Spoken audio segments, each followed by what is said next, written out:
74% of men say they didn't see the breakup coming.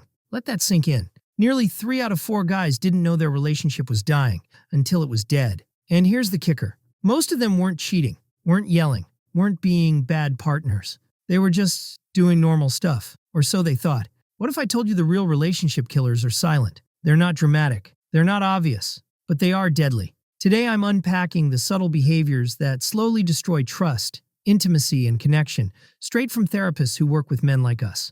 Guys who didn't mean to mess things up, but did. Why should you care? Because if you're in a relationship, or want one, you need to know what's quietly eroding it. By the end of this video, you'll spot the signs early, fix what matters, and stop being blindsided by heartbreak. Trust me, this is the stuff no one tells us.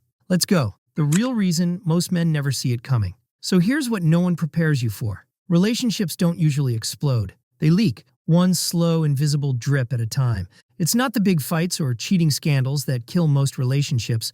It's the little stuff. The way she stops sharing her day. How you start answering her with one-word replies. The way your phone gets more eye contact than she does. And no, it's not just how it goes after a while. That's how it ends. Therapists who work with men say the real danger isn't the loud arguments. It's the silence.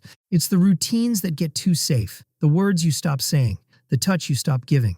It's when you start living next to each other, instead of with each other. You don't feel anything wrong at first. You're just a little more tired. She seems a little more distant. You're both busy. And then one day, boom, she's not in love anymore, and you're left wondering what the hell just happened. This video is a flashlight. We're going to walk through the emotional dark room and spot the cracks before the floor collapses. You'll see the quiet patterns that make her lose trust, pull away, and eventually give up, even if she still loves you.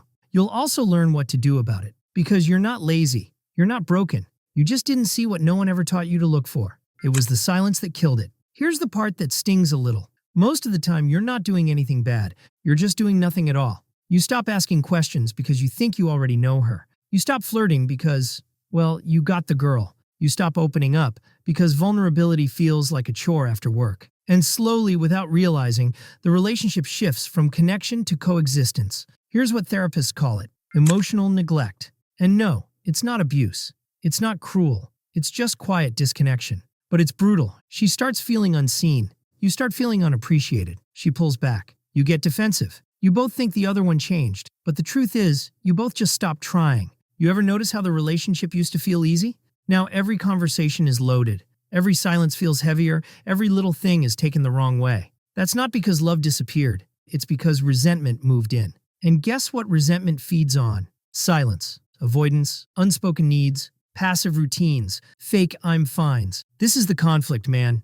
Not her versus you. Not good guy versus bad guy. It's connection versus comfort. Intimacy versus autopilot. Growth versus stagnation. You think everything's fine because there's no drama. But fine is often just the last stage before goodbye. You thought things were fine. She was letting go. It usually starts small. She sighs more often. You play dumb. Conversations feel more like chores than curiosity. You blame stress, work, being tired. She stops bringing things up because you don't really listen anyway. You notice she's not laughing as much. Touch becomes rare. Date nights turn into TV marathons where neither of you looks up from your phones. Then something new happens. She stops complaining. You think that's good news? It's not. It means she's letting go. People don't shut down all at once. They fold piece by piece. First emotionally, then mentally, then physically. The relationship becomes quiet. Too quiet. She's polite, cordial, friendly even. But that fire? Gone. At this point, most guys double down on distractions.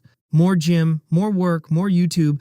We think, I just need to get my head right. But the truth is you're escaping. And every time you check out, she notices. This is where the damage multiplies. Because now she's pulling away and you're pulling back. Two people, living parallel lives under the same roof, convincing themselves this is just a phase.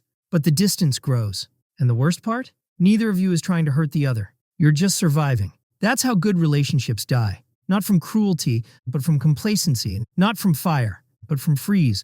Love doesn't die, it starves to death. Now imagine this. She sits you down one night, says she's been thinking a lot. Her voice is calm, too calm. She tells you she loves you, but she's not happy. That she feels alone, even when you're right next to her. That something's missing, and she's not sure it can be fixed. Your heart drops. You didn't cheat, you didn't scream, you showed up, paid the bills, stayed loyal. So what the hell happened? This is the moment that flips your whole understanding upside down. You thought effort meant not doing the wrong things, but she needed you to actively do the right ones. You thought consistency was enough, but she was starving for connection. This is when it hits you. Relationships don't end when someone stops loving. They end when someone stops feeling loved. And guess what? It's not too late to turn things around. If you're willing to look in the mirror, not to blame yourself, but to take ownership. Because real strength isn't about holding everything in. It's about being willing to lean in, even when it's awkward, uncomfortable, or scary. You don't need to be a poet. You don't need grand gestures. You just need to show up. Emotionally, you need to ask the deeper questions. Actually listen. Be present without fixing. Touch without expectation. Speak even when it feels unnecessary. Love isn't maintained by default. It's nurtured by choice. Every damn day. Becoming the man who doesn't sleepwalk through love. This is the part where most guys freeze. You realize you've been coasting. You see the damage and you feel the weight, and the shame creeps in, fast, like a punch in the gut from a fight you didn't even know you were in. But this isn't about guilt. It's about waking up. Because once you see the patterns, you can change them. You can rebuild trust. You can reconnect.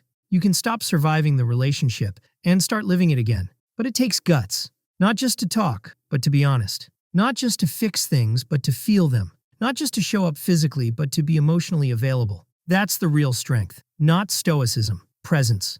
This is the work nobody claps for. No one's handing out trophies for not emotionally checking out. But she notices. Your future self notices. Your peace notices. You stop avoiding hard conversations. You lean in when things feel distant. You drop the pride. You get curious again. You don't need therapy to act like you care. You just need attention. Intention, repetition. You check in without being asked. You initiate connection, not just sex.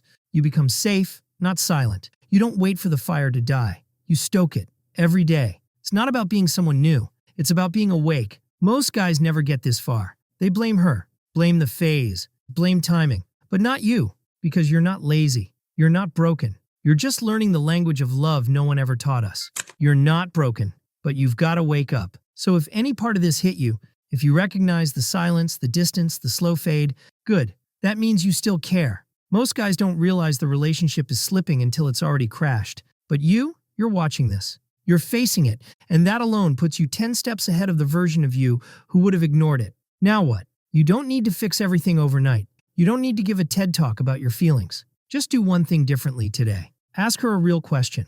Make eye contact and mean it. Touch her without wanting something. Say what you actually feel instead of brushing it off. Then do it again tomorrow and the next day. That's how connection comes back. Tiny reps. You're not here to be perfect. You're here to practice. Because real love isn't built on big moments. It's built on small choices made consistently, even when you're tired, distracted, or unsure. And if no one ever told you this before, now you know. You're not lazy. You're not broken. You're just growing into the kind of man who doesn't lose what matters because he wasn't paying attention. So drop a comment if this hit. Share it with the guy who's been quiet lately. And if you want more videos like this, you know what to do. Talk soon. Stay sharp. Stay soft.